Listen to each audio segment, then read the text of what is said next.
আমাদের ফার্স্ট ম্যাচটা আসলে টি-20 তো মোমেন্ট টাইম, তো একদম প্রথম ম্যাচ সবারই নতুন করে স্টার্ট করতে হয়েছে।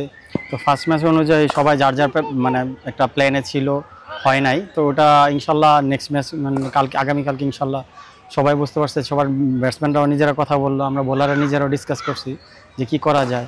যেমন আমাদের ডেটটা একটু মানে করতে হবে। ইনশাল্লাহ মোস্তাফিজ আপনারা জানেন খুব ভালো বোলার, তো কাম ব্যাক করবে, ও নিজের মতো প্রিপারেশন নিচ্ছে, স্পট বোলিং টলিং করছে। ইনশাল্লাহ আমরা বোলাররা যারা আছি, আমরা নিজেদের যে প্ল্যান আছে এটা ইনশাল্লাহ যদি কালকে এক্সিকিউট করতে খুব ভালোভাবে ব্যাক করবো।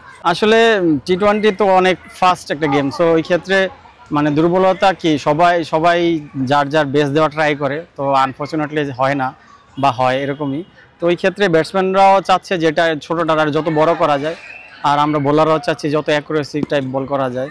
তো এই প্ল্যান আসলে এটা আমি বলবো যে দুই টিমই সেম। তো ইনশাল্লাহ আমরা আশাবাদী, কারণ আমাদের বোলিং অ্যাটাকটা ভালো।